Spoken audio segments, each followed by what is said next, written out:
Alright, we are now at section 7 on reaction mechanism, and this is probably one of the most important section because the reason why you are studying kinetics is really for you to uncover reaction mechanism of reactions that you're probably going to study later on in organic chemistry.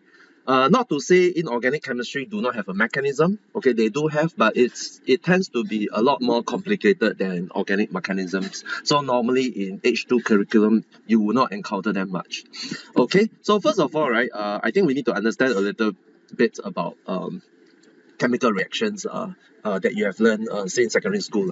Most of the chemical reaction that you have learned, for example, ammonia, Haber process, the process of making ammonia, right? We just write it as 3H2 plus N2 equilibrate to give it to NH3. Okay, we wrote it in such a way as though it reacts in one step, but of course the truth is it reacts via multiple steps. These multiple steps is kind of like a colloquial term because the proper term to use is actually elementary steps. So most chemical reactions occur through a series of elementary steps, and if you add up all the elementary steps, you will get what we call an overall reaction. So this is known as an overall chemical equations. Okay, so that also means that the elementary steps, right, you are not able to break it down into simpler steps. Okay, it's not possible to break down the elementary steps into simpler steps because the elementary steps themselves are already the simplest. Okay, that's something that you need to be aware of. So normally for elementary steps, they tend to be either unimolecular or bimolecular. Unimolecular means itself breaking up, probably. Bimolecular means two particles colliding. Termolecular, three colliding, but it's really rare. Okay, for collision of three particles together. Normally, the analogy I tend to use for students, right, would be in terms of probability. Okay, because reactions, it's all about probability. You put the reactants into a reaction vessel, you shake them, you swirl, you stir. It's whether the reactant can meet with each other, whether they will collide with the correct orientation, with the correct activation energy, etc. Right? It's really based on the probability whether they will meet or not. So why is it that the collision involving three particles is of extreme low probability? So I can just give you a very simple example. Okay, so I just want you to spend a minute, right, to think about have you ever met someone or bump into a very close friend without, of course, pre-arrangement. So maybe you go shopping with your siblings, or you go out and eat with your parents, and then suddenly you bump into your besties or your best friend maybe in school. Yeah, so I think that is possible. I think bumping into people we know it's quite common. Maybe once a week, or maybe once a month. Of course, you don't bump into the same person every time. You bump into different groups of people. Okay, so bumping into a friend, it's a bit like collision between two particles. Okay, so it's a probability game. Of course, you want to increase the probability of you bumping into your friend. Very simple. Just put the two of you in the same events hall. Okay, maybe attending the same seminar. I put you all together. Yeah, you can get to see each other. Okay. However, right, have you ever bumped into a friend and then also another friend in a different clique at the same time, at the same instance? I think that's quite rare. Yeah, so you get it. So collision between three particles is extremely difficult. Yeah, so even if you put the three particles in the same reaction vessel, right? Even if you manage to do that, put them in the same reaction vessel, for them to bump into each other with the correct orientation, okay, because probability of bumping into each other is already difficult, but now they need to bump into each other with the correct orientation and with the correct amount of energy. That is really rare. So normally we say that thermomolecular reactions are quite rare for reaction kinetics. Okay, so normally we are looking at unimolecular or bimolecular. Okay, so this particular examples over here sort of illustrate to us what do we actually mean. So for example, in the first step, it's a unimolecular reaction. So A kind of like break up into E and D. Okay, we term this as a slow step. Okay, we'll explain that later. It's actually what we call the rate determining step. Okay, so the rate determining step is like the slowest step in the mechanism. So that's called the rate determining step. Yeah, so okay, so if I were to give an example, so for example, if let's say this is a staircase leading up. So normally you see people standing next to one side, right? Okay. and then of course the escalator goes up, move up like this. So imagine that you are able to run. Okay, let's say you can run very fast. You can run through the pack and then you run up the escalator because you are rushing for time. Yeah, so that's fine because you are your own rate determining step. You know where I'm coming from? Because how fast you move, it really depends on how fast you run. Okay, so let's say you encounter a bad day. So for example, people refuse to stay outside. So the people all block over here. Okay, then you want to run up. You can't run up because now no matter how fast you run, it is now dependent on how fast the escalator moves. Okay, yeah, or you can look at it from an example where you are in a crowded street. You are trying to run from point A all the way to point B, but you are in an extremely crowded street. Although you can run very, very fast, but how fast you can reach point B, right, it depends on the slowest person in the pack. Correct? So, yeah, so that is known as the rate determining step. Okay, so it's an important concept. That's why I highlighted it. For step 2, right, is what we call a fast reaction over here. So in step 2, you have E and B reacting to give you C. Okay, so the overall reaction, right, when you sum them out, right, basically you're just cancelling off. So E is like the intermediate being produced, so we just cancel them off. So overall, you get A plus B products C and D. Okay, so this is known as a two-step mechanism. Anything beyond 2 steps, we call it multi-step mechanism. Okay, so normally the steps with the highest activation barrier is the rate determining step. Remember that everything in H2 is simplified. Okay, everything in H2 is simplified. So if you are wondering, could there be like more than one rate determining step, or maybe 2 steps? Not very fast, not very slow. Yes, possible, definitely. Okay, however, you're not going to encounter them in H2 because things will get really, really complicated. And I think the kind of kinetics that you guys are learning, you're not equipped enough to solve these. Of course, we can go more in depth, but I think that will come later on as enrichment. Okay, so just keep that at the back of your mind. Okay, so yeah, so we look at the last paragraph here. Maybe it's something that you can take note of. So I think it reads something like, oh, the rate of step 1. Okay, so step 1 is here. Okay, it's affected by changes in concentration of A. Okay, so when 1A reacts in step 1, okay, since 1A reacts in step 1, when A doubles, you expect the rate of reaction to double as well. So therefore, the order of reaction respect to A is 1. Okay, then you'll be thinking, but we haven't even found out the kinetics. How come we can say the order is 1? Well, for elementary step, right? For elementary steps, okay, the number of species involved in the slow step, right? Okay, they kind of like represent the rates or the so-called the mechanism, the key mechanism, and they will be reflected in the rate determining step. Okay, so that is one of the main idea that I want you to take note of, and it will get easier when we do examples. Okay, so now let us look at 7.2. Okay, so for 7.2, right, we are supposed to verify that reaction mechanism is consistent with the rate equation. Okay, so the keyword here you need to recognize is consistency. Why do we say that we cannot propose an absolute mechanism? Okay, so there's no absolute mechanism in chemistry for that matter. Okay, the reason is it is possible to propose many mechanisms that is consistent with the rate equation. Consistent here meaning, right, your slow step, okay, is being reflected in the rate equation. Okay, so once you are able to do that, then your mechanism is sound. But is that absolute right, correct, or true mechanism? Well, I mean, if you perform more experiment, you can narrow down your choices into maybe even up to 1. I mean, minimally 1. That will be the choice that you have now. But then at the end of the day, right, when new technology surfaced, or when another experimental group is able to perform the experiments maybe more accurately, the mechanism which you verified earlier on, right, it could be refuted. Yeah. So that's why the scientific community is learning every day. They are still learning now regarding old mechanisms which have been proposed many years ago. Yep. Okay. So yeah, we just go into this, and then I think you need some examples to come along for you to gain a better understanding. Okay. So for this particular example here, so they gave you for example this reaction x plus 2y, you get xy2. It has the experimentally determine rate equation. So you just assume that, you know, like you have performed an experiment and you obtain this particular rate equation to be ky2. So that means that is second order with respect to y. Okay, and that's about it. That means zero order with respect to x.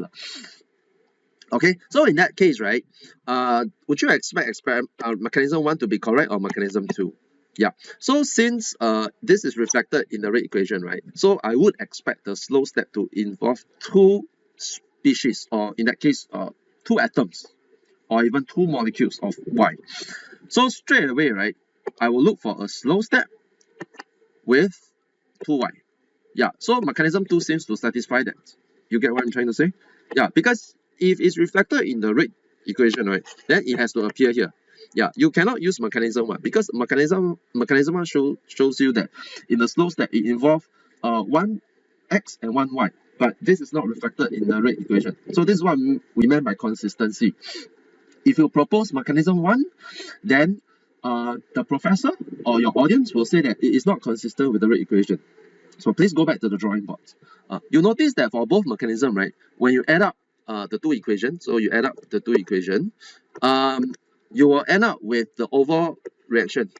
Yeah, so that's what I'm trying to say. You can propose many mechanisms. In fact, in this case, we are only doing a 2 steps. You can also do a 3 steps if you want. But at the end of the day, right, normally when we propose mechanism, we try to propose the simplest one, at least for H2. I mean for assessment purposes, we want to propose the simplest one, as well as one that is consistent with the rate equation. Okay, so there will be more examples coming, and I hope that you will gain greater clarity. Okay. Yeah, so whatever I explained is over here in these bullet points, so you can read through them. Okay, so as mentioned, reaction mechanism 1 is inconsistent with the rate equation. Okay, but mechanism 2 is consistent because it involves 2y reacting. Okay, so I think I've mentioned that. And if you actually add up the two, again, as I said, you will end up with the overall equation. Okay, so you'll definitely be clearer after we do exercise 7.1. Okay, so for exercise 7.1, right, again, it's the same thing. You have x plus 2y, you get xy2. And then experimental rate equation is found to be similarly second order with respect to y. Okay, so suggest if the following mechanism is consistent. Okay, is consistent with the rate equation. Explain your answer fully. Okay, so now this is a little bit difficult. Okay, I have to say, because it's a bit different from what you learn in front. Okay, what do I mean by what you learn in front? Remember that you notice that the examples we have in front, right? The first elementary step that appears tends to be the slow step. Okay, so maybe let me highlight this. I mean, it need not always be the case, huh? I mean, when I highlight, it doesn't mean it's the gospel truth, huh? Yeah, it tends to be the slow step, right? Correct? Yeah, but it may not be the case. Your first step can be a fast step. It may not be a slow step. Okay, so this is reflected by exercise 7.1.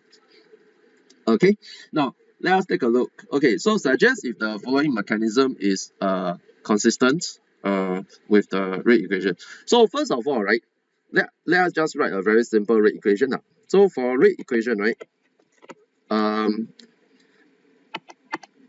or rather not rate equation in that sense, let's say the rate law. Okay, so the rate law is given by y2. Okay, it's given by y2. Okay, but based on the question, right, based on what we are given, the slow step, right, straight away you might be thinking, yeah, it's not the same, you know, because the slow step consists of y2 and x reacting to give me xy2, but my rate equation doesn't have that, so therefore confirm is wrong. You get where I'm coming from? Yeah, but maybe let me just highlight to you. Don't conclude so fast. I think you need to do some work. Okay, I'm just going to explain maybe the full picture first. If you're a little bit confused, we can always discuss offline during tutorials. But I'm just going to explain the full picture first. Yeah, because what is in a slow step, right? Sometimes it may not appear in the rate equation. Okay, let me say again. Sometimes it may not appear in the rate equation. The reason is there's some fast equilibrium taking place. So like this, there's a fast equilibrium taking place here. Okay, so let me just run you through so that you have a better understanding. Okay, so let's say let's say, right, based on a slow step, based on a slow step, right, let me just write out a hypothetical rate equation. Okay, so a hypothetical rate equation in this case, let me write it as k prime, would be y2 and x. Okay, yeah, so it's first order with respect to y2 and first order with respect to x. Okay, so however, right, I'm not sure whether okay, this thing I didn't exactly cover in front, so let me just take a look whether it's mentioned. Okay, usually for your rate for your rate equation, right, meaning the rate law that you have written. Let's see, okay, so for the rate law, so for example, okay, let's just look at this. So for the rate law, right, okay, normally, okay, the intermediate will not be reflected in the rate law. Okay, what do we mean by the intermediate? So in this case, your y2 is the intermediate. So normally in rate law, as I said, normally at least for H2 level, it will not be reflected in. So you have to simplify this. Okay, so let me just write it here. So this needs to be simplified. It needs to be simplified. The reason why it needs to be simplified is that to begin with, right, your Y2 is not a reactant. Okay, your Y2 is not a reactant. Yes, it's a it's a reactant in the slow step, yes. But I'm saying that it is not a reactant when you introduce at the start. Because what you introduce at the start is X and 2Y, correct? So it's not a reactant at the start. So it shouldn't be appearing in your rate equation. So if it doesn't appear in the rate equation, then I have to simplify this step further. Okay, how do we go about simplifying this step further? Then we need to look at the fast equilibrium.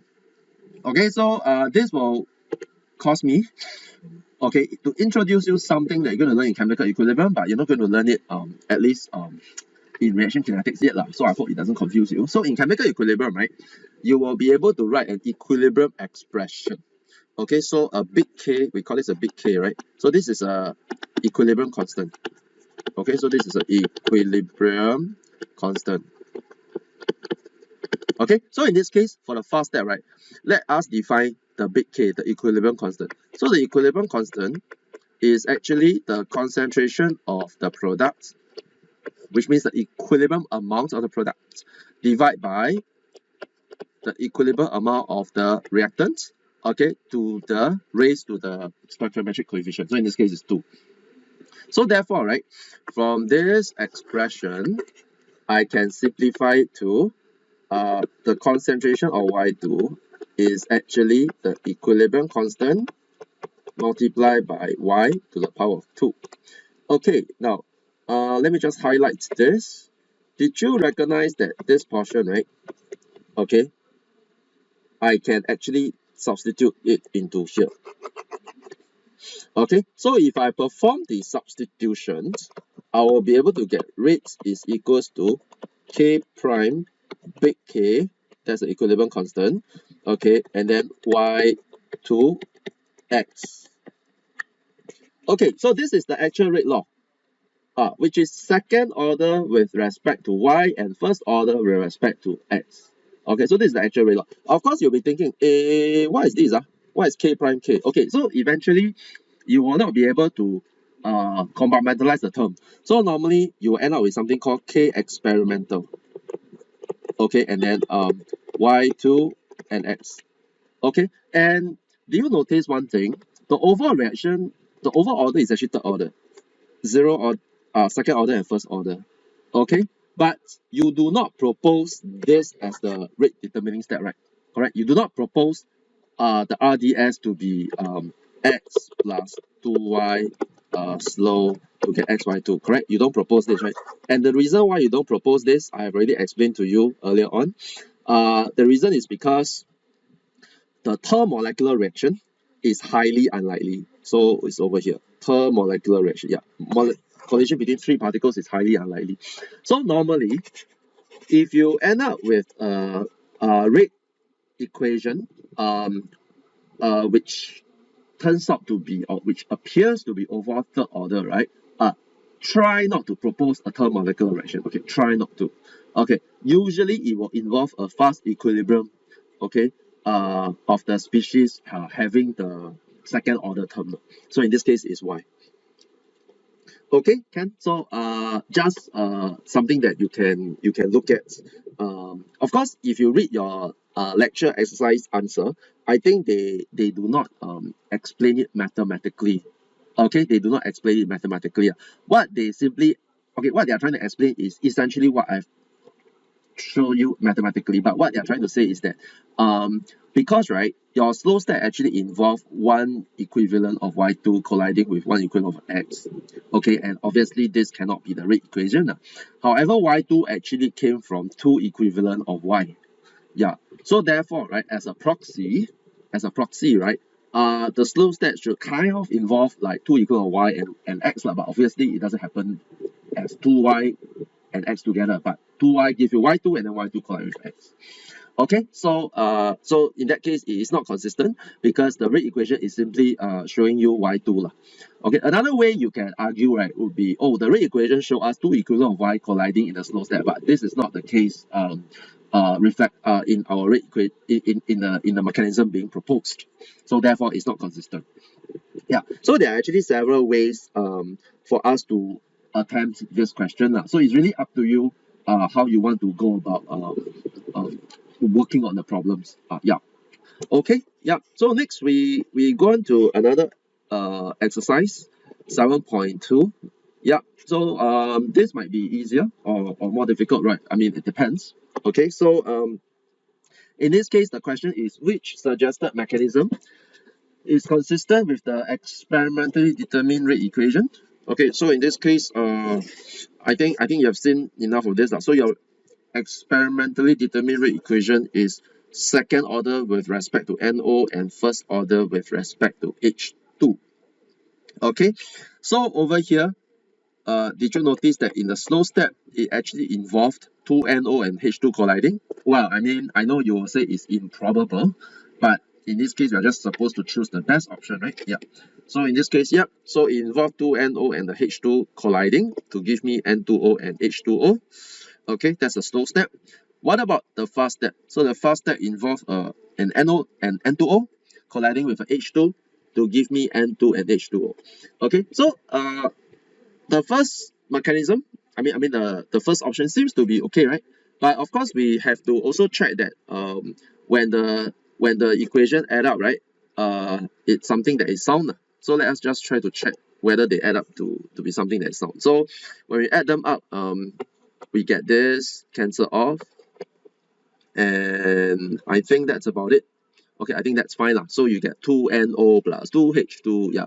Anyway, the overall equation is not written for you lah. So I think it doesn't really matter here. Okay. Then for the second option, first order with respect to H2 and first order with respect to I2.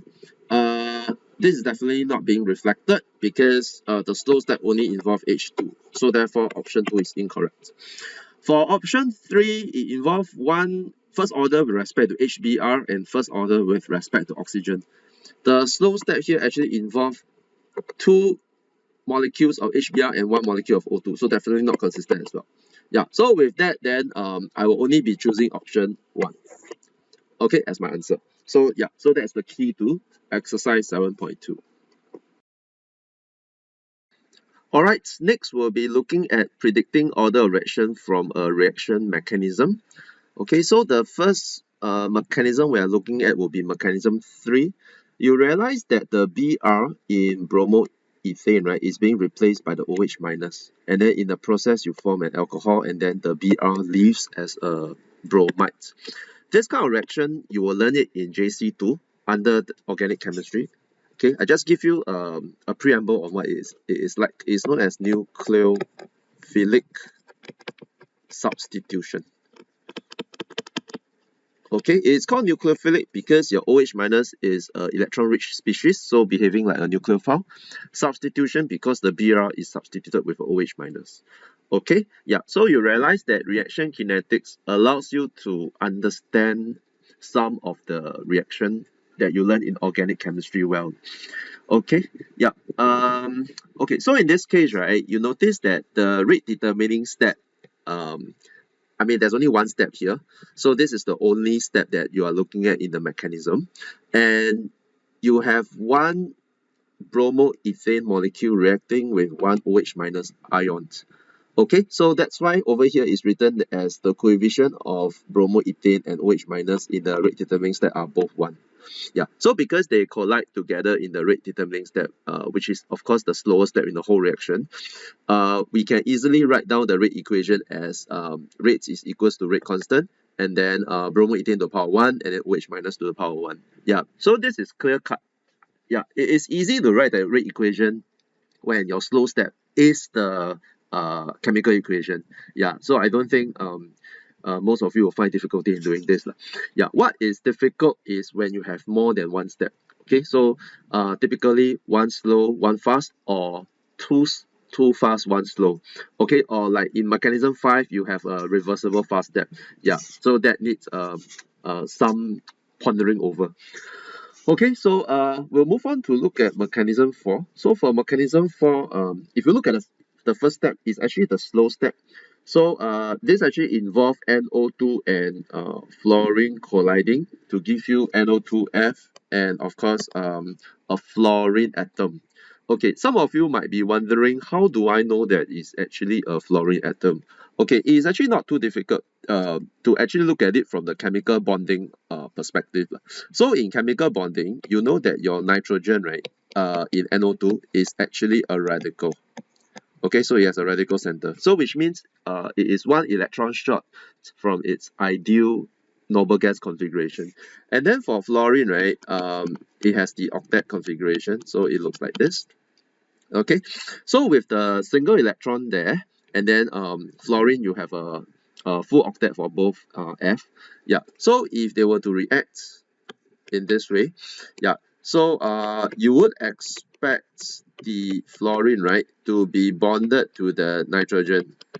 Okay, so basically the covalent bond undergo what we call homolytic cleavage, meaning when the covalent bond breaks, one electron goes to F and the other electron goes to the other F. Okay, so this actually retains its octet configuration along the way. Yeah, so when this happens, right, the other fluorine, so I'll just represent it with, okay, maybe I change the color so it's actually more obvious to you.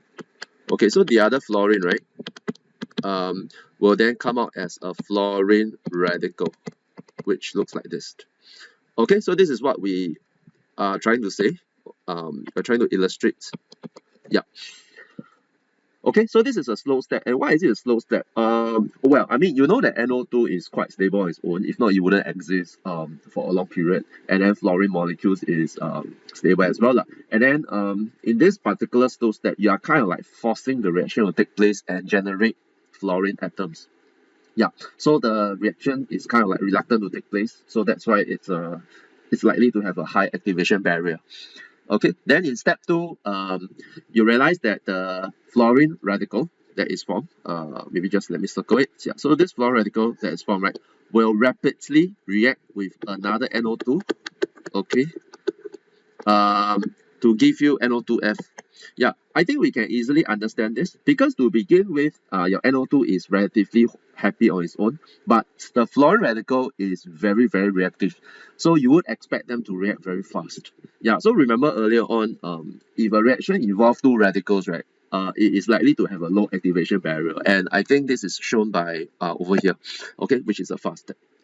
Yeah, so what I've done earlier on is just to explain to you why this particular reaction or this particular elementary step is likely to be slow and the other one is likely to be fast.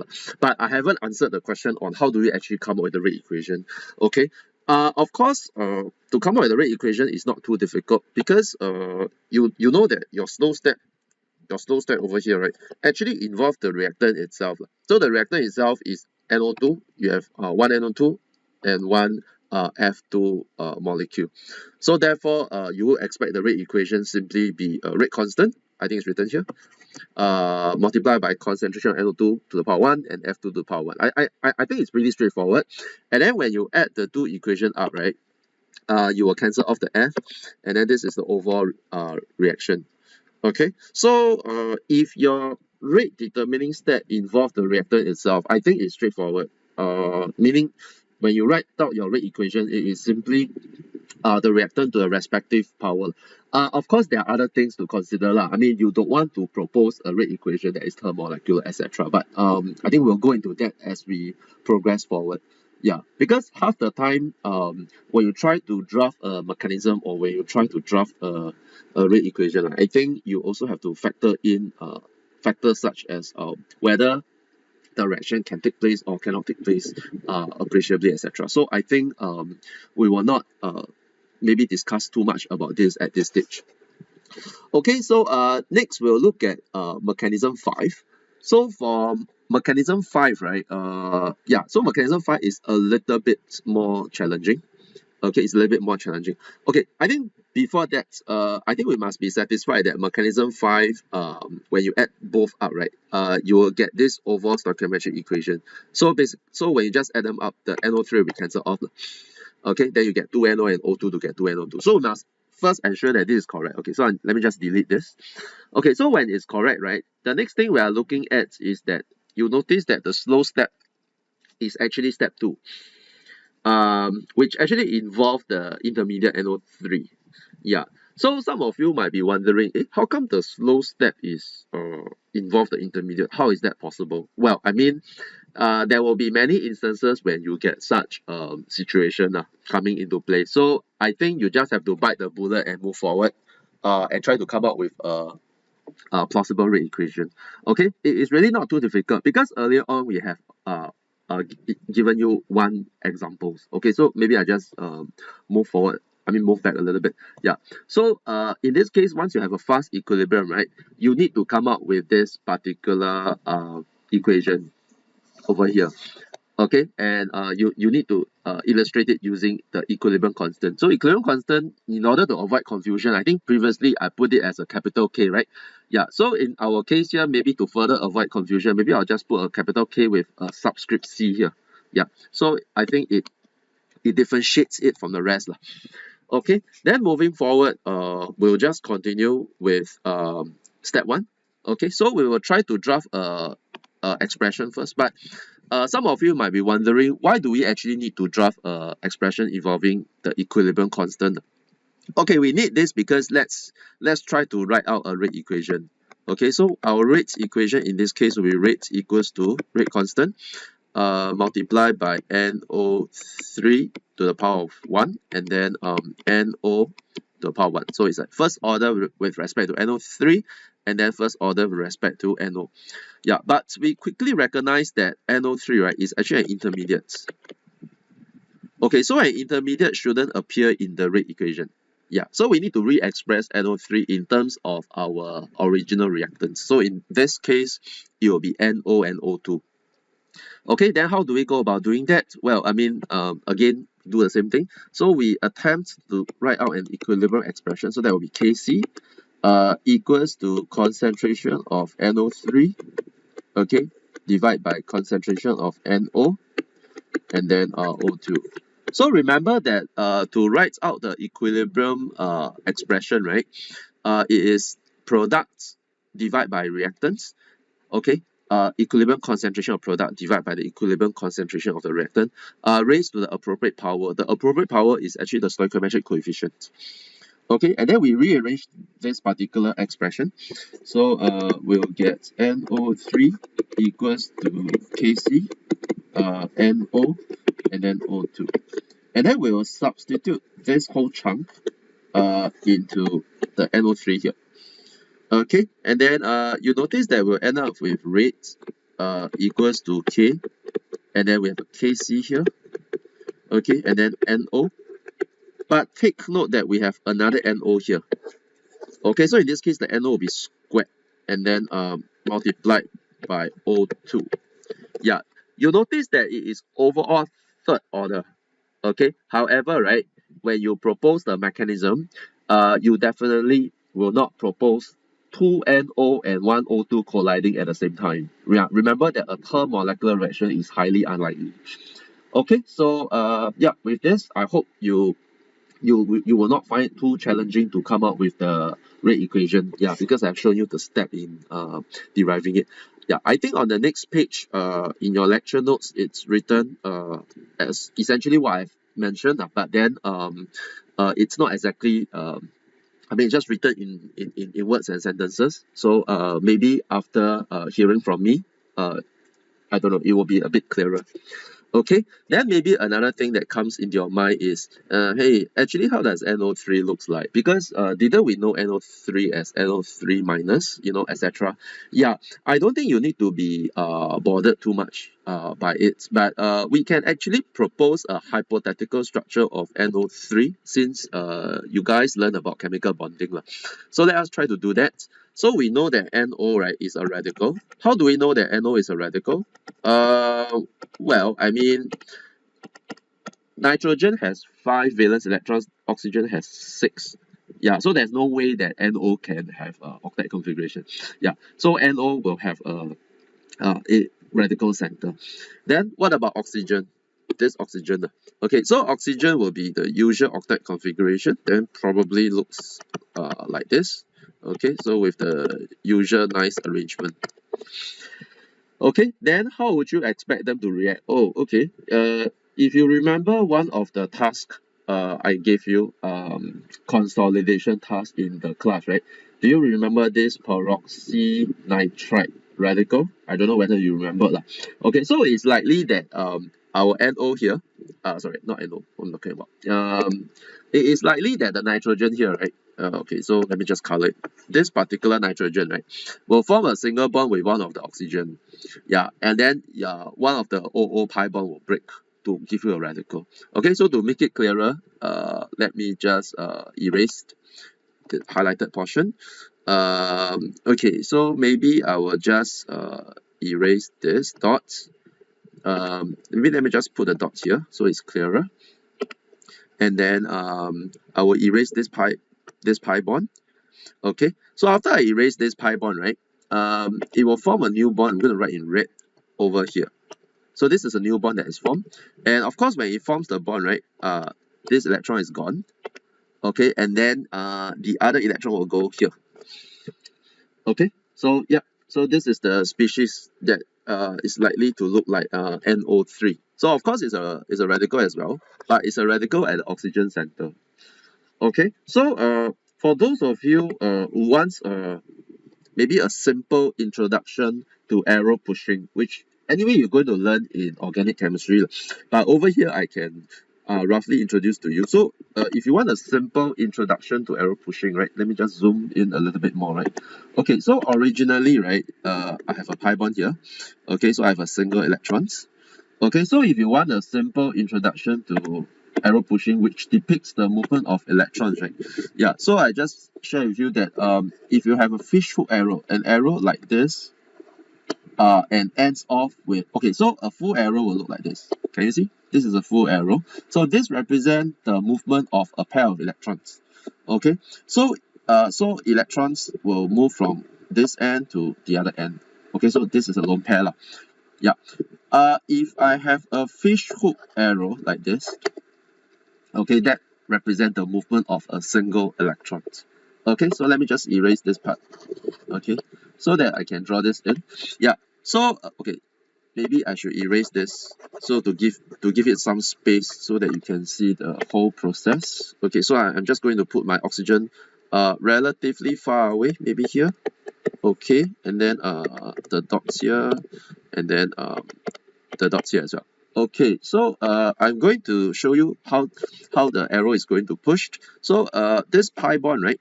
Okay, it's going to bond with this single electron. So this single electron and this will form a bond like this. And then then you know that a pi bond, the bond has a pair of electrons, right? So one of it forms a bond with N, and the other one will break towards the O, like this. Okay, so maybe I make it clearer by putting the dots here lah, so that I think it's clearer for you. So yeah, like this. Okay, then I think you can see quite clearly from here that in the process, okay, in the process, right? Okay, okay, maybe I don't draw an arrow. I just draw the product out for you. Okay, so in the process, right, the nitrogen oxygen bond will remain. Okay, okay, it will remain. But I will form a new bond, which is a sigma bond, like this. Okay, and then after that, the O will be here. Okay, lone pair, and then O, okay, single bond. The pi bond broke already, so nothing left. So like that, and then dot dot dot dot. Yeah, and then one of the pi bond, the electron will go to here. Yeah, so you end up with a NO3 radical.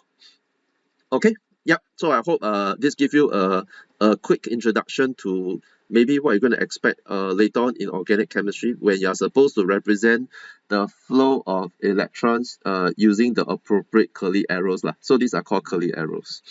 Okay, yeah. So I hope it doesn't confuse you guys too much. I'm just going to move on to the next part since I think I spent quite a bit of time talking about this. If you are interested, you can read a bit about the summary here. But I think the summary are just I mean, if summary works for you, you can just read and then assimilate some of the information. Yeah, if not, if you have understood everything that I've said earlier on, right, actually you don't really need to read the summary. Okay, yeah. Let us just quickly move on to work on exercise 7.3. Okay, so for exercise 7.3, yeah, we have a reaction involving two reactants X and Y. So X and Y are here, and then after that, you notice that the slow step involves the reactor itself, right, which is X and Y. So I think it's very clear cut because since it's the slow step, right, then straight away I can pick option C as my answer. Okay, I mean the reason is I don't even need to look at the rest of the option because I just need to ensure that whatever is in the slow step, and because they are already the reactant, right, they must appear in the rate equation. So that's it. Yeah, yeah. So that's, you know, sometimes how you can do MCQ quickly lah. You can just get the key idea and then you just move on.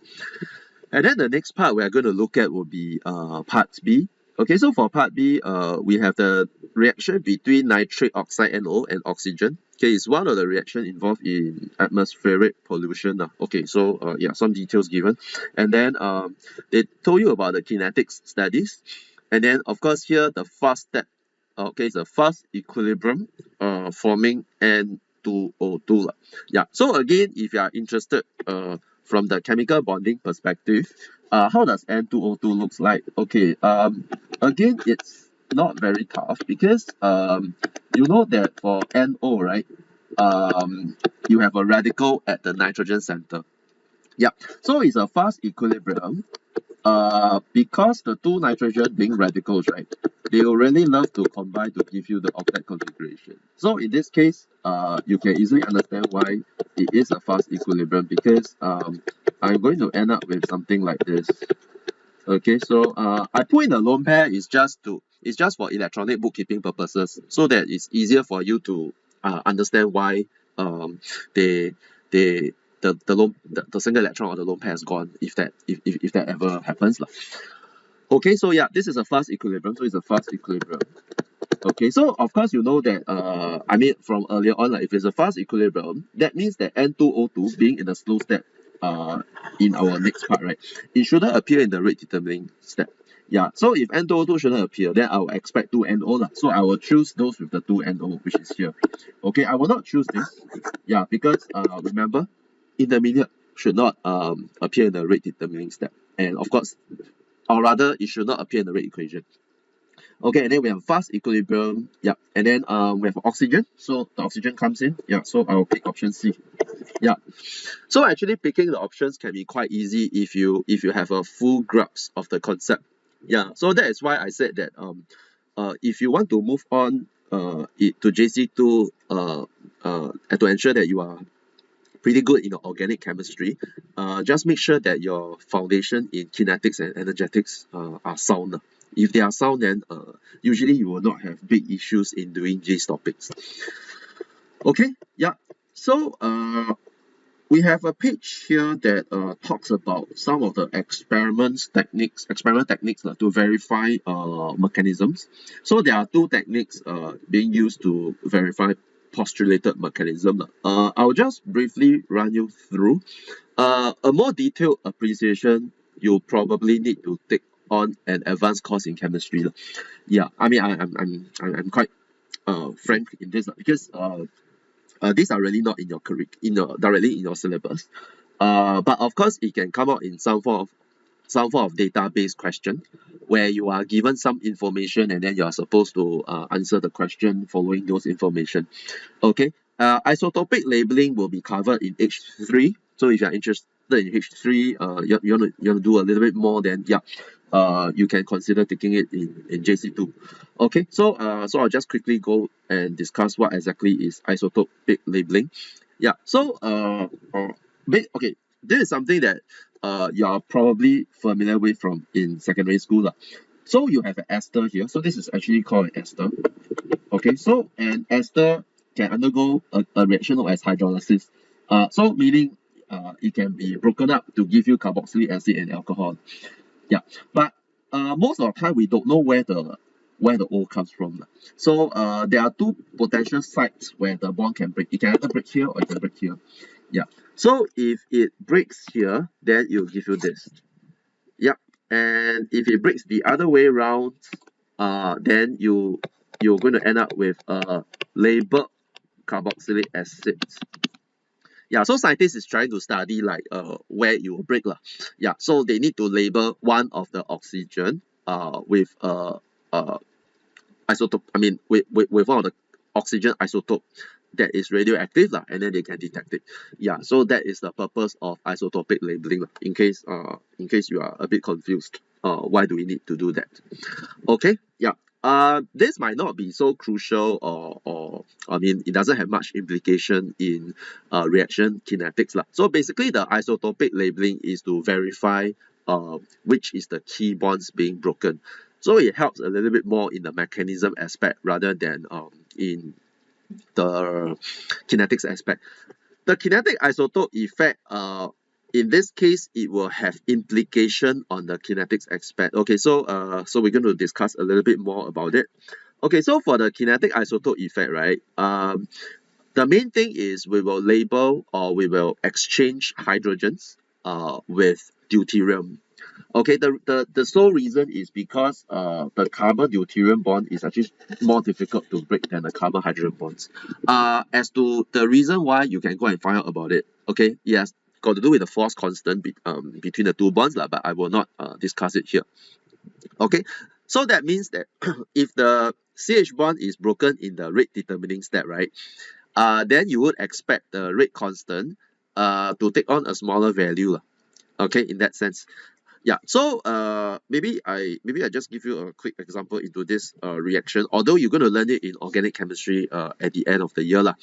Okay, so this involves what we call a nitration for benzene lah. So a benzene looks like this. This is known as a benzene. Okay, so in the nitration for benzene, your rate determining step is actually the first step. Okay, where your NO2 electrophile is being added to this particular carbon. Okay, so take note that this is the rate determining step. It did not involve any breaking of the C hydrogen bond. Okay, but in the first step, right, the CH bond is being broken. Okay, so let us label this particular step as, I mean, this whole reaction, we can label this as KH, the rate constant KH. Yeah, so normally in kinetic isotope effect, right, we will label the rate constant with a subscript of either the hydrogen or the deuterium. Okay, so if the compound is deuterium labeled, then we'll call it KD. Okay, it's a small k, remember. Yeah, so if we were to perform a parallel experiment, okay, if we were to perform a parallel experiment, that means that this particular structure will actually look like this, just for your information. Yeah, okay, so this particular structure, right? Oops, sorry. I think I drew too fast. It's not very clear. Okay, so this particular structure, let me just draw it fast. Okay, will look like this. The deuterium is here. Okay, so maybe I use another color so that it's clearer. Yeah, so I use purple. So this is the deuterium. So I'll label it here. Yeah. So when the deuterium bond is broken, right, in the fast step, you're going to end up with, this is the fast step, you're going to end up with a D plus here. Okay, and then the rest will be the same. Plus, yeah, then this thing will be the same lah. Okay, I won't draw it out. It'll be the same. Yeah. So I'm going to expect this rate constant to take on a higher value. Okay, so that means that my KD, right, over KH, okay, is expected to be less than 1. But okay, maybe I put it the other way around. Greater, okay, it's greater than, less than 1, but greater than 0. Okay, something like that. Okay, yeah. So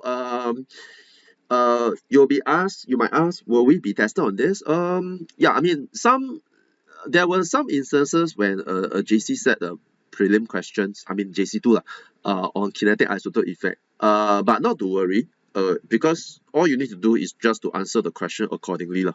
Yeah, I mean according to the data given to you. So usually it wouldn't be too difficult. So not to worry about it. All right. Yeah.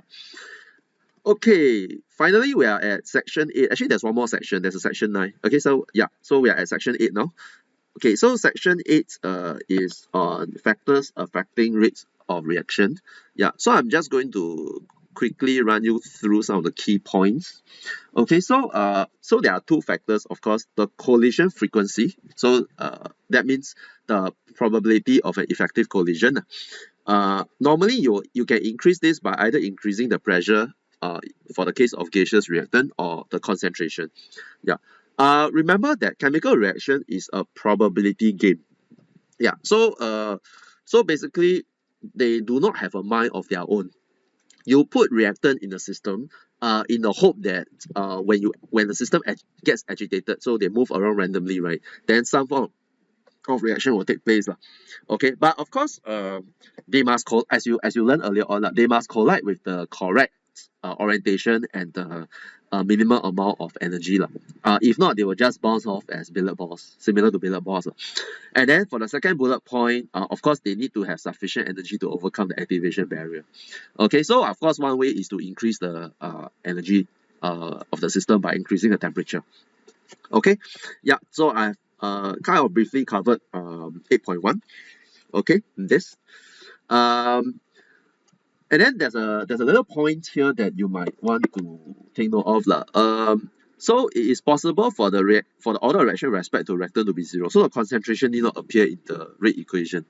Yeah. So in that case, even when you change the concentration of it, right, it will not affect the rate. Some of you will be wondering, why is that the case lah? Well, I mean, if you recall, right, normally the rate of a reaction, okay, the rates of a reaction, right, is related to the rate determining step. That means it's a slower step. Yeah. So if you change the concentration of a reactant that is involved in a fast step, right, the fast step is probably too fast to even affect anything else. Yeah. So in that case, if you want to increase the rate of reaction, you have to change the concentration of reactant directly involved in the rate determining step. Yeah. So that's why we are studying this particular topic known as reaction kinetics, because we want to study the factors that affect the rate of reaction. Yeah, and you also got scientists or chemists to be very interested, because sometimes when you vary the concentration of this particular reactant, right, it doesn't affect the rates at all. So they are wondering why. How come there's such thing as zero order reaction? Okay, yeah. And then moving on to the next part, on the effect of temperature on rate and rate constant, right? I think the effects of temperature, it shouldn't come as too much of a surprise, because in under gaseous states, we have learned the Maxwell-Boltzmann distribution curve. Yeah, so I think this curve should be quite familiar to most of you. So T1 has a lower temperature than T2. As you learn from gaseous state, and as well as what we learned in thermodynamics, right? As I increase the temperature from T1 to T2, right, the Maxwell-Boltzmann distribution curve actually broadens. Okay, however, the area under the curve remains the same because the amount of particles is being defined by the area under the curve. So as it broadens, right, you realize that there is a greater proportion of particles or molecules having energy Ke greater than Ea. So this is I'm going to shade this in blue. Okay, yeah. So this area. Okay, yeah. So because of that, then you're actually increasing I mean, because you have a greater proportion of particles having kinetic energy above the Ea, right? Yeah. So when they collide, there is a chance that there's a greater chance of you meeting a particle having a Ke greater than Ea. So this will lead on to a likely reaction.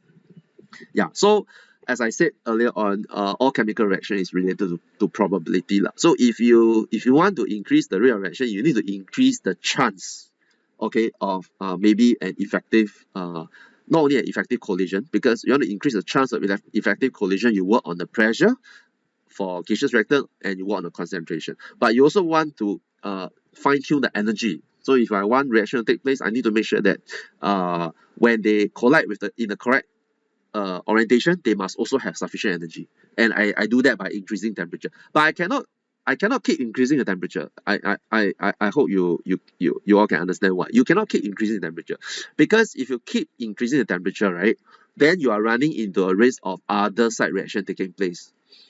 Okay, so for example, decomposition might take place, or it might react with things otherwise it is inert to lah, because it doesn't have enough activation energy to overcome that particular side reaction. Okay, so please do not have the impression that I will forever increase the temperature and then the reaction will just go on and on. No, it doesn't work that way. There will be an optimum range. Okay, and these factors will be discussed along the way. Okay, and from what you studied earlier on, you need to understand Arrhenius equation well. I mean, at least know that it exists lah. And then you know that your rate constant is related to the temperature. Okay, so as your temperature increase, right, your rate constant will increase exponentially. Something like this you need to be mindful of lah. Okay, so we'll move on to exercise 8.1. And then exercise 8.1 give you a relatively sweeping statement which you might have learned in secondary school. Okay, so it's a relatively sweeping statement. It's often said that the rate of a typical reaction is doubled by raising the temperature by 10 degrees Celsius. So which explain this particular observation?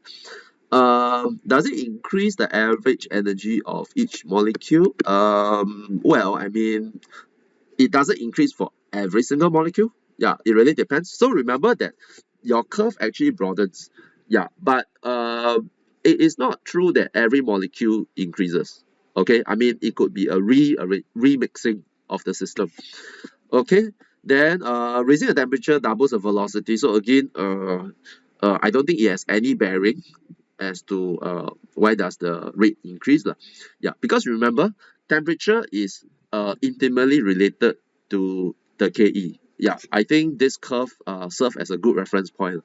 When you again, when you increase the temperature, your Maxwell-Boltzmann distribution curve broadens. So when it broadens, you will have a greater proportion of particles having kinetic energy above the Ea. Yeah, so this will actually increase the probability of a reaction. Yeah, because for every successful collision, right, there is a chance that the particles will have sufficient energy, or there's a greater chance that the particle has sufficient energy. Yeah, so all these factors like velocity, average energy, you know, like I don't think it matters.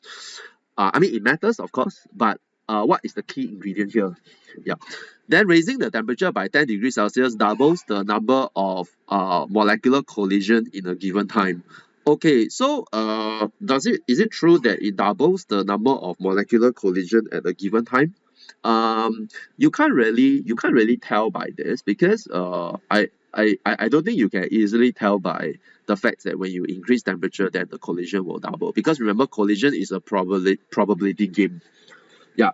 So amongst all the options, right, actually the best option will be sadly D because if you read D, right, raising the temperature by 10 degrees Celsius doubles the number of molecules having more than a certain amount of energy. Okay, more than a certain amount of energy. I mean, it roughly doubles, I guess. I mean, it's not like really doubling. Yeah, because you remember you're broadening the Maxwell-Boltzmann distribution curve. Yeah.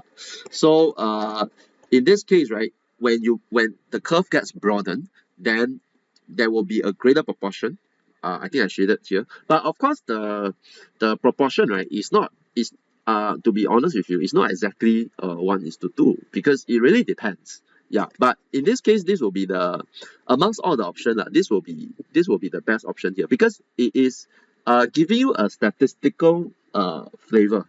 it's telling you that not all the energy of the particles actually double, but those with those numbers, those molecules having a certain amount of energy. Yeah, certain amount of energy. So in this case, maybe they're talking about EA lah. It actually doubles as well. Yeah. So I think a reasoning like this, I think we can take it. And remember MCQ, right? We are supposed to choose the best option. So no, I guess no choice amongst all the options. The best option here will be D lah. Yeah.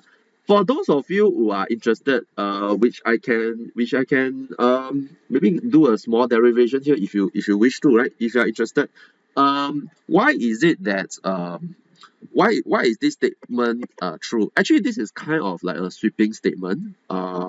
It is not true all the time. In fact, it's only true within a certain range lah. Okay, so maybe I will just illustrate this by giving a simple scenario lah.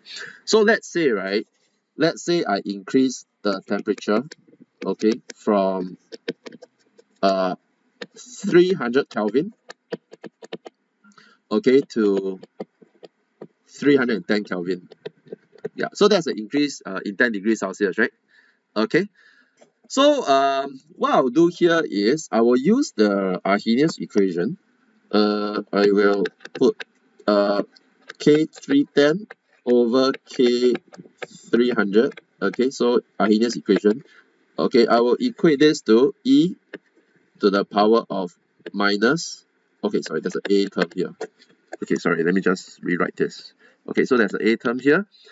E to the power minus EA. The EA is fixed, by the way. Remember, EA is related to the intrinsic reaction.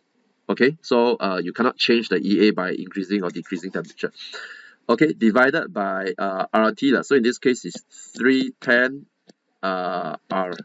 Okay, and then A E to the power of minus EA over 300 R. Okay, so over here we can actually do a cancellation of the A term. Okay, and then we'll move on to the next part. Okay, so we're gonna get K 310 over K 300. This is equals to E minus EA over 310 R plus EA, okay, over 300 R. Okay, yep. So I will take a ln on both sides. Okay, so I will take a ln on both sides. So I will ln K310 over K300. This is equals to okay, so I will take out the EA term, okay, to make it easier. So that this will be equals to EA over R. Okay, I'll take out this term and then minus 1 over 310 plus 1 over 300. Okay, so I'll end up with this. Now, so let us try to do some approximation lah. Yeah, because we have too many unknowns here. I mean, we have an EA and then okay, so only EA, but we don't know the rate constant, but we just want to find a ratio. So if you search up the literature, right, a typical activation energy, I mean, okay, to be honest, there's no typical activation energy. So we need to make some assumptions. So usually activation energy, the region is in between like 50 to maybe 100 plus kilojoules per mole, for example. So let's say we give it an activation energy of, let's say, 55. So say we have 55 kilojoules per mole lah. Okay, so let's say the activation energy is 55 kilojoules per mole. So what's going to happen here is that I'm just going to solve this equation. So I'm going to get ln K310 over K300, which is equals to 55,000. Okay, we need to convert to joules over 8.31. Okay, and then minus 1 over 310 plus 1 over 300. Okay, so I'm going to do that using my calculator, and I'm just going to see what answer I will get. Okay, times 55,000 divided by 8.31. Okay, And then yeah, so this I'm going to roughly get about 0.7117. Okay, and then I'm going to find the ratio of uh the two Ks. Okay, so let me see what I'll end up with. So I'll get about 2.04. Yeah. So can you see? I mean, from here, I hope you can sort of recognize it. Can you see that the it's roughly when I increase temperature from 300 to 310, the rate doubles. Okay, but of course you can easily argue, hey, you purposely input some variable and then of course it works the way you wanted it to work. Yeah, yeah. But I'm just saying that this doubling effect, right? Usually it works over some ranges lah, and people notice it because number one, our daily experience is related to room temperature. Yeah, so it works around room temperature region. Okay, and then number two, we need to make an assumption of typical activation barrier in um, typical reactions lah. So if you input values between 50 to 100, yeah, I think you will get around range from about 1.9 to about 2.5. Yeah, so it's about there. Yeah, yeah. So I hope I have gone through with you exercise 8.1 in a relatively in-depth fashion. So that you have a rough gauge about why people say typically, the rate will double when you raise the temperature by 10 degrees Celsius. Okay. And I also hope you recognize that when I choose the option, I chose the option that best represent what is required by the question. It need not be a perfect option. Okay. Yep. So I'm going to move on to the next bit on 8.3 lah. So how does the effect of catalyst have on rates and rate constant? Yeah, so I think you need to take note of this very, very carefully, this particular definition. I want you to take note that the catalyst, right, accelerate the reaction by providing an alternative pathway of a lower activation energy, and then itself chemically unchanged. Okay, please do not write it as this. Please do not say that catalyst. Okay, sorry, let me change it to this. Please do not say that catalyst, right, lowers the EA by blah blah blah. Okay, do not write it this way. Do not start off by saying catalyst lowers EA. Okay, I need you to, I need you all to be aware that you have to emphasize that the catalyst goes through an alternative pathway with a lower EA. Okay, so because the intrinsic EA doesn't change. Yeah, so the uncatalyzed EA will never change. It is the alternative EA that will be lower in energy. So usually it will be several steps for you to get a product. Okay, yep. So if you look at the Maxwell-Boltzmann distribution curve, right, since we have the same proportion of particles at a fixed temperature, if the alternative pathway have a lower EA, right, so the proportion of particles having kinetic energy greater than EA will actually increase by this amount. So I hope it doesn't come as a surprise. Okay, yeah. Again, my suggestion is do not memorize the Maxwell-Boltzmann distribution curve because sometimes students memorize it, right? When they are supposed to draw it for catalyst, they go and draw this. They go and draw this curve. Yeah, and when they are supposed to draw for temperature, they go and draw the other one. Yeah, so please do not memorize curves. I think understand it and then apply it when the situation comes. I think it's way easier if you do it that way lah. Okay, yep. So we'll move on to this particular portion. What is the effect of a catalyst on the rate constant? So again, similar ideas. Remember when we conduct experiments, we'll keep the parameter quite consistent lah. So the concentration terms will remain the same, but the rate obviously increase lah. So therefore the increase in the rate must be due to the increase in rate constant, and of course due to the catalyst lah. Yeah. So in the presence of a catalyst, right, the rate increases because K increases, the rate constant increases. Okay. So the alternative pathway have a lower, or rather have a greater rate constant. For this particular portion is similar to what you have learned in secondary school. How do you actually affect, or how will different situation affect the rates. I think you can lift this from our everyday experience. If you have a powdery sample versus one lump sample, right? Of course, the powdery one will react faster because it has a larger surface area. Okay, and then I will not discuss too much on photochemical reaction because that is a whole module by itself known as photochemistry. Okay, so I will not discuss too much about it. If you are interested, you can read about it. Okay, but the effect on light on activation energy is not so clear cut because the alternative pathway, right, actually goes through an excited energy state, which is of course beyond the scope of our curriculum. So again, I will not attempt to discuss too much.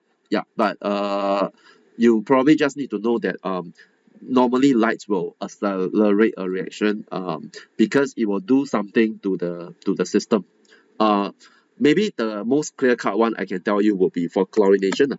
For alkane, which you're going to learn in organic chem.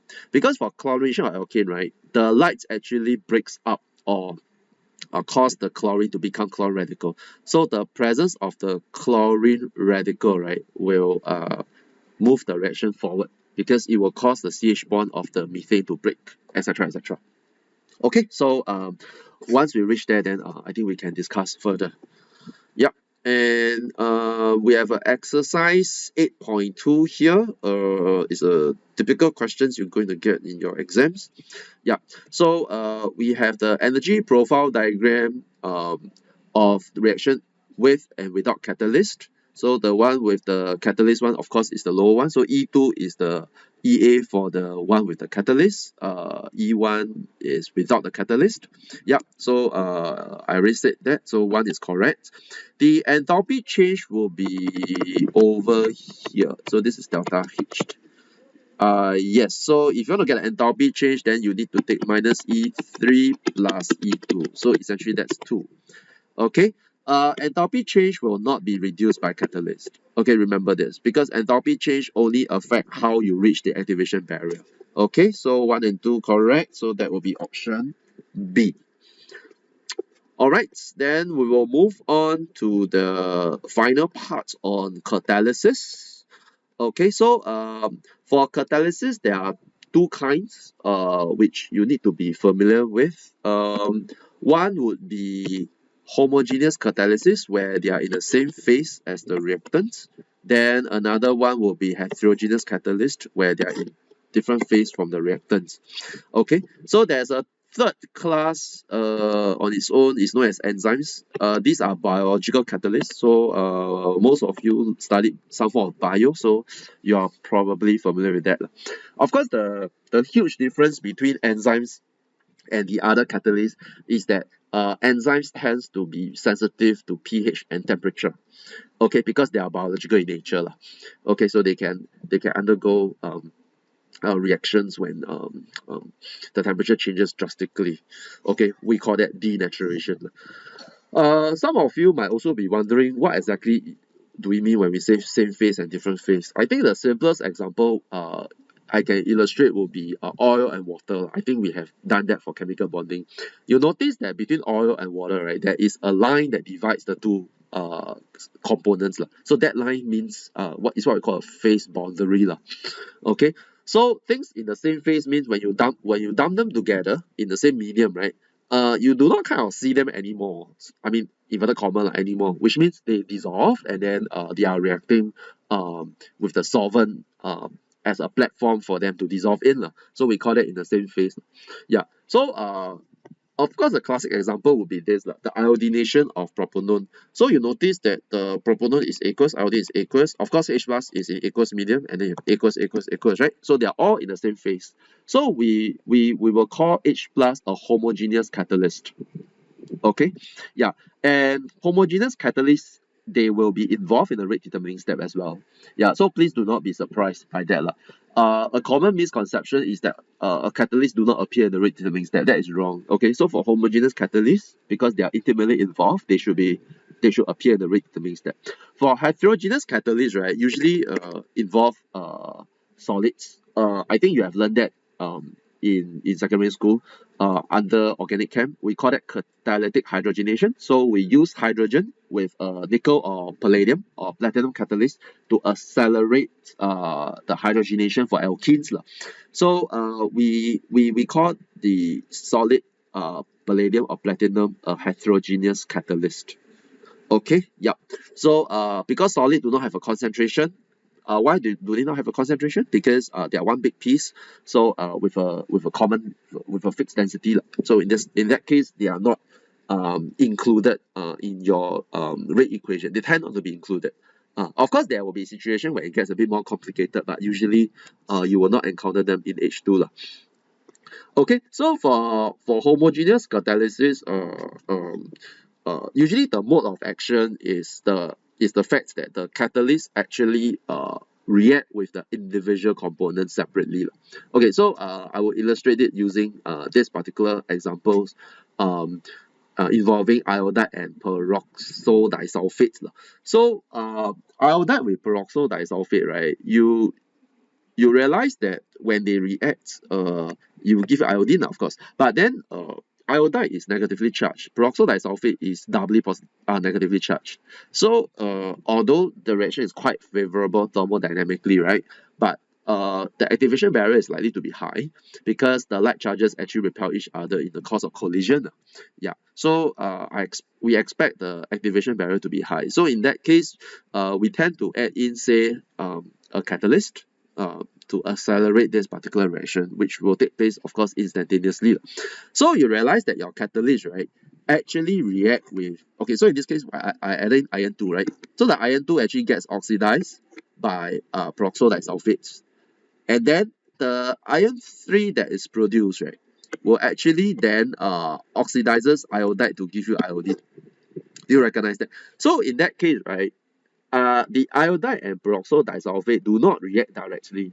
Yeah, instead, individual ions, right, individual anions react separately with the relevant iron 2 or iron 3 cations.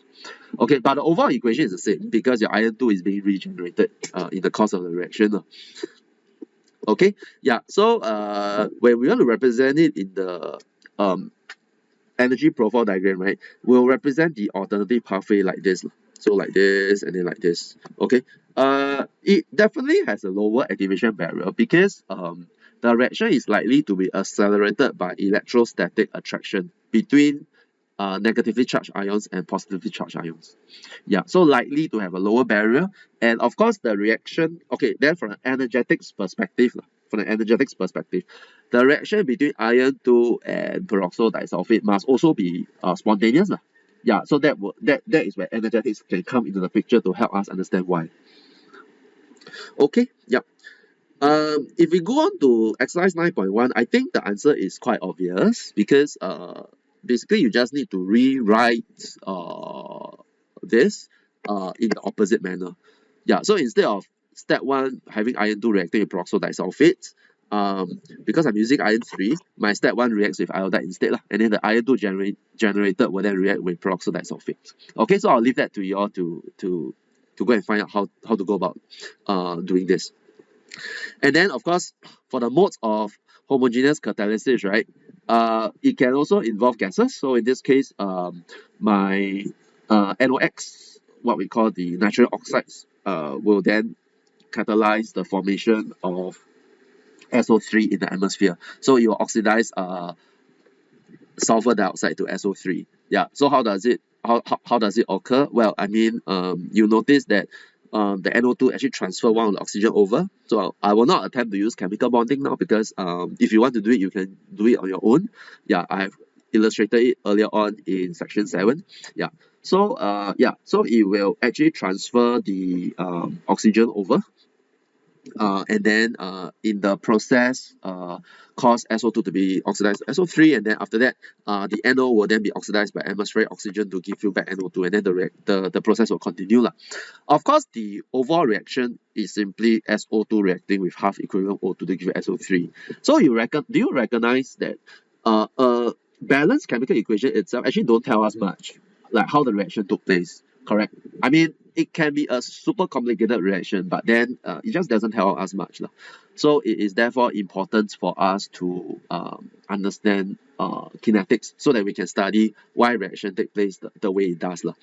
Okay, and then I think the next part here you have the NO2 contributing to acid rain by catalyzing oxidation, right equation that take place. I think it has been answered above lah actually. Yeah, so that's kind of like a repeat over here. So you can use this as your answer. Okay, yeah. So I will move on to heterogeneous catalysis. So some of the key idea you need to recognize and understand will be words like active sites. Yeah, so the active site is where your reactant, in this case gaseous molecule, get absorbed on.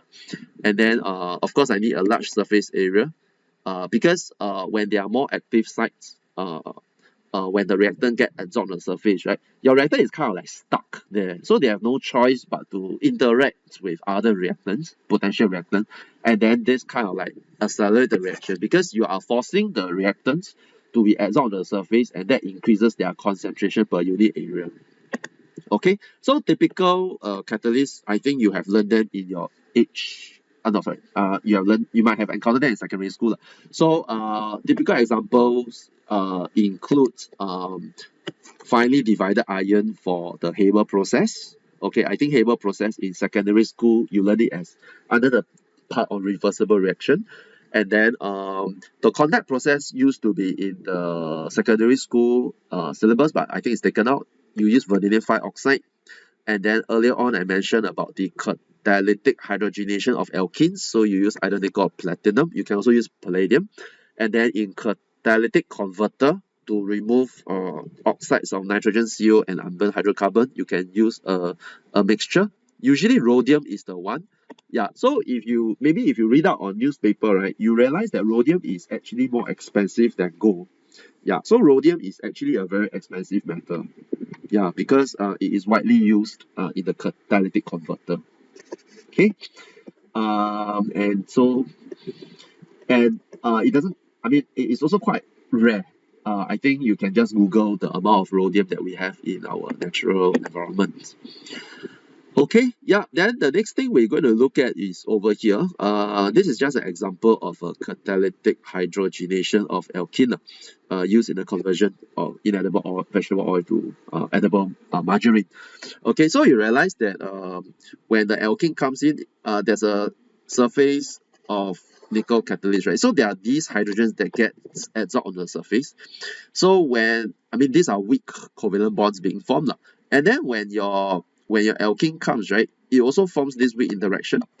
And then after that, because this alkene is very near the H, so it will undergo a reaction with the H, and then that's where hydrogenation takes place, so-called, and then it will then diffuse away after the reaction. Yeah, so this is kind of like what I mentioned earlier on. When they get adsorbed onto the surface, right, the concentration increases, the surface concentration, and then the probability of an effective reaction also increases relatively drastically. Yeah, okay. And then so the mode of action, so this is important in your syllabus because normally it's being tested as a recall question. You are supposed to outline the different modes of action of homogeneous and heterogeneous catalysts, including using the Haber process. Okay, so we have a clear-cut diagram here. We have A, B, C, D, E, F, okay, to illustrate to you. So what happened in A is what we call adsorption. Make sure you get the spelling correct. Adsorption it doesn't spell with a B, so it's an AD, so it's adsorption. And then make sure you get this particular word correct as well. Okay, so for adsorption, we say that the molecules get adsorbed, so this is spelled with a B here, onto the surface of the active site by forming weak attractive interaction. Okay, so it increases their surface concentration because they are now closer together. And this particular absorption, right, because the molecules needs to form interaction with the surface, right, their internal covalent bond gets weakened. Okay, their internal covalent bonds gets weakened, and then because it's already weakened, right, the alternative pathway obviously will have a lower EA. And then coupled with the fact that they might be oriented correctly, I mean, the correct orientation again is by chance, but when they get absorbed on the surface already, right, then they are kind of like fixed in that particular position. So, in terms of orientation, when the correct orientation comes, then reaction will take place, and then they will diffuse away, and then other molecules will then get absorbed on the surface. Their internal covalent will be weakened or broken, and then reaction will take place again, and then you just move forward fast. So we are not saying that every time when they get absorbed on the surface, they are being absorbed with the correct orientation. We are not saying that. We're just saying that when they get absorbed on the surface, the bonds get weakened. Those with the correct orientation one will then react, diffuse away. Those without the correct orientation one will just stay there for a while, and then maybe they will format the bond, they will get dissolved, and then after that they will absorb again with a different orientation. So it's a probability game. So you will get absorb, dissolve over a period of time, and then until you get reacted away lah. Okay, so also take note of the spelling of desorption. Very important here, desorption, and then the term here, dissolves. Okay, yeah. So you might want to also take note that when your catalyst gets saturated, no matter how much you increase the amount of reactant, the reaction will not continue appreciably lah. The reason is when your catalyst surface gets saturated, right? Then you have to wait until the reaction completes before other molecules can come in and get absorbed onto the surface.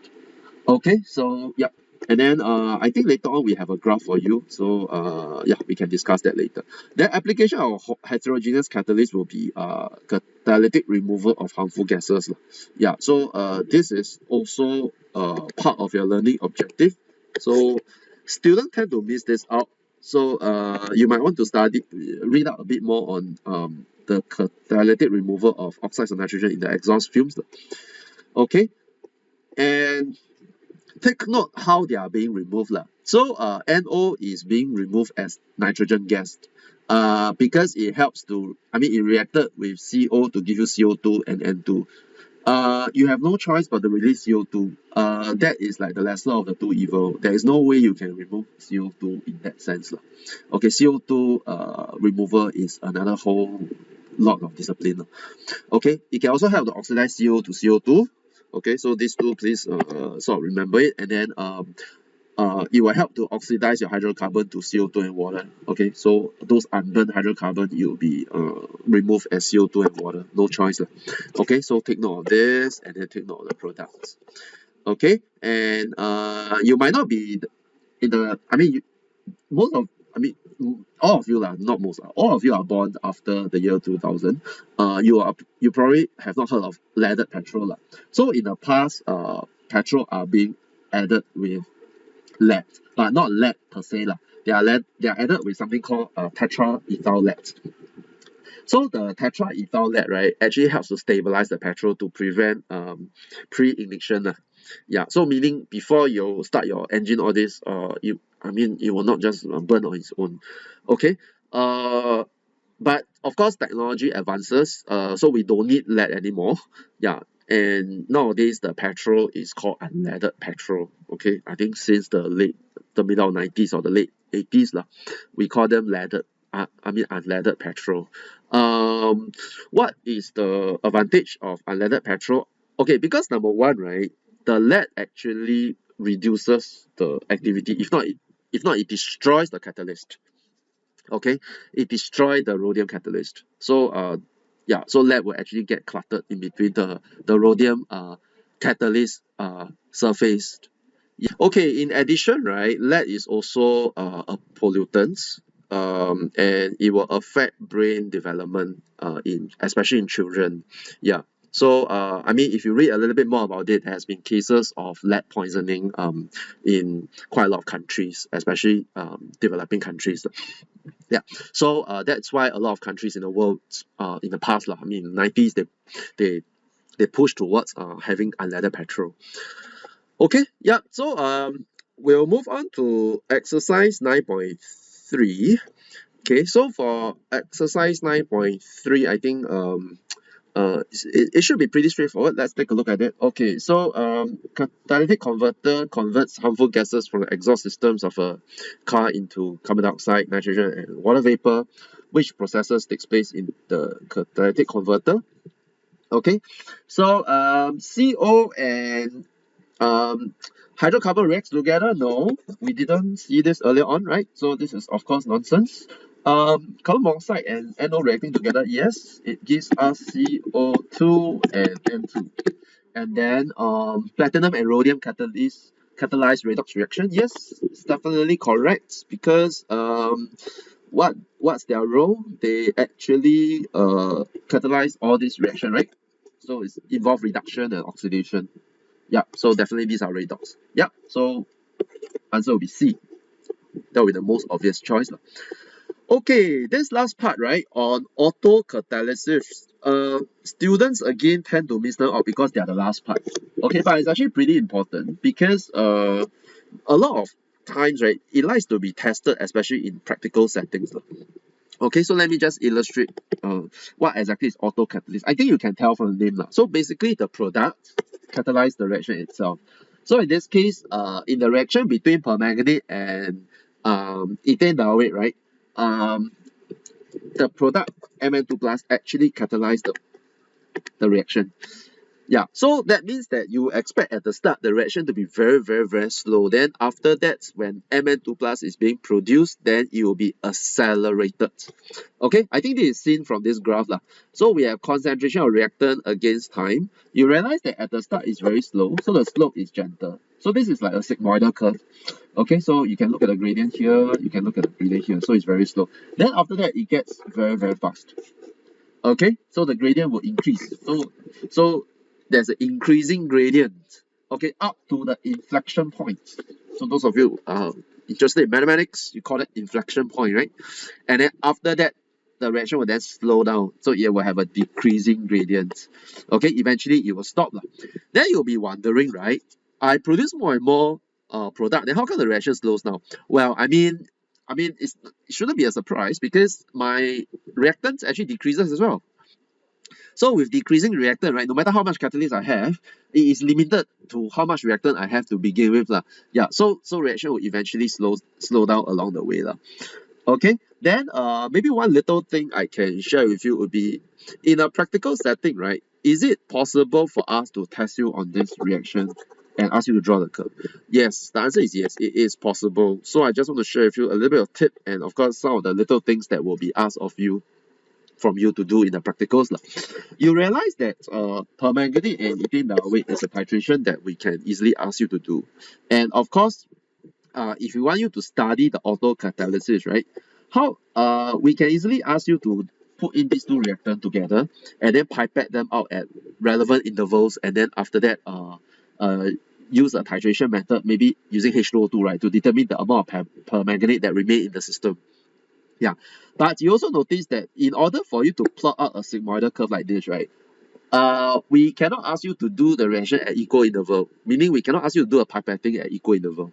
So we can only ask you to do the pipetting, right? Maybe at around the first minute. So you can get a point at the first minute, maybe at the 2.5 minute, maybe, and then maybe at the 5th minute, and then maybe at the 8th minute, and then maybe at the 11th, and then maybe at the 15th minute. You realize that it is not evenly spread out, and this is for a very simple reason, because we cannot let you take points that are evenly spread out, because then you will not be able to see the sigmoidal shape.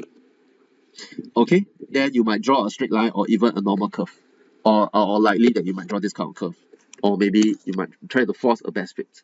Yes, so when you perform your practical, when you are asked to take the timing at intervals that are not consistent, then you might want to ask yourself whether we are looking at an autocatalytic reaction.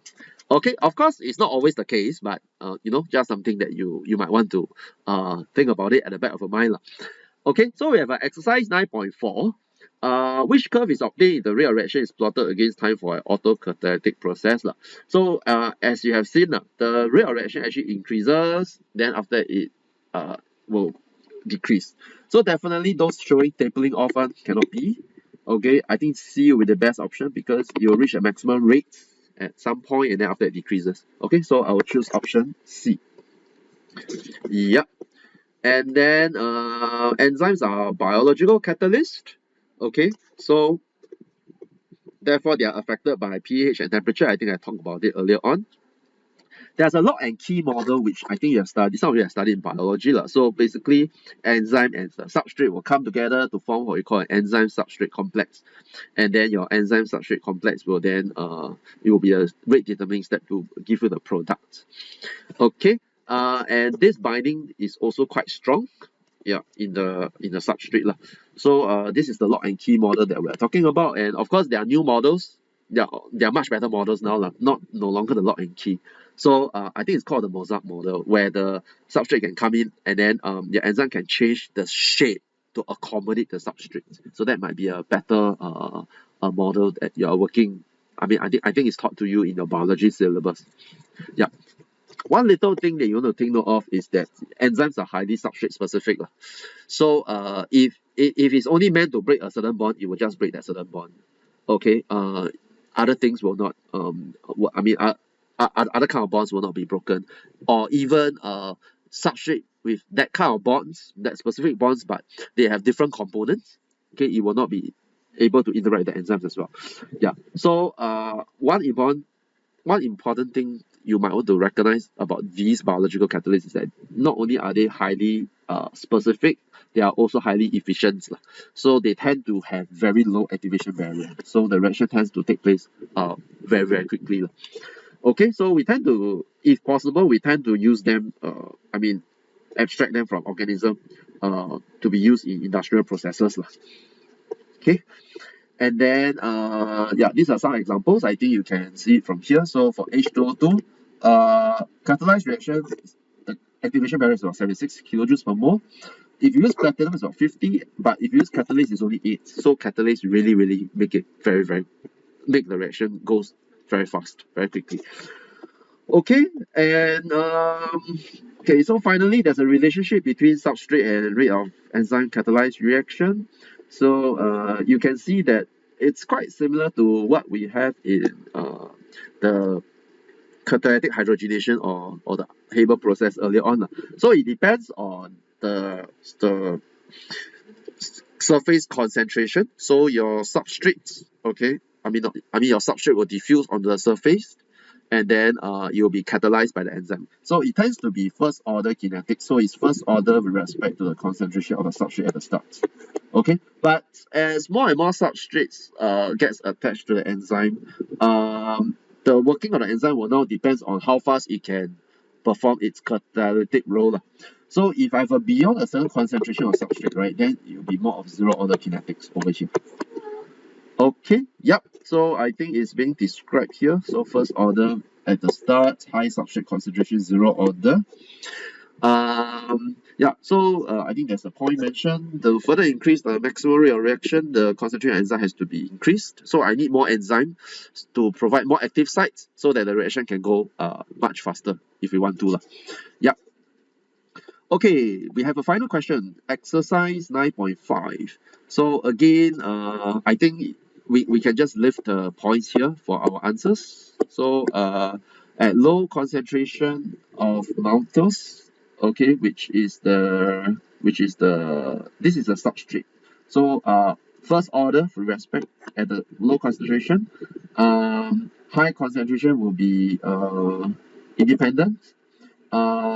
Independent of amylase catalyst, this is obviously nonsense. Yeah, so we are only looking at options 1 and 2. So that's option B. Okay, so we have talked about this. Enzymes, because they are biological in origin, they tend to be sensitive to temperature and pH. Okay, so take note of this. There might not be a need for you to remember the shape of the graph, but yeah, just take note that usually enzymes that's working in our body, right, optimal pH tends to be close to 7, and then optimal temperature close to our body temperature, 36.8. Okay, so looking forward, we have done thermodynamics earlier on in topic 5. Now we are at kinetics. So moving forward, we are looking at the extent of a chemical reaction which is in chemical equilibrium. And next year you're going to do electrochem, which which will continue from what you are familiar with in thermodynamics. Okay, so all this will come together as a package. Physical chem, it will help you to understand a lot more about the chemistry you have learned, for the past few years. Okay, so I hope you find the video interesting and useful for your learning. Okay, so please look forward for more of such videos.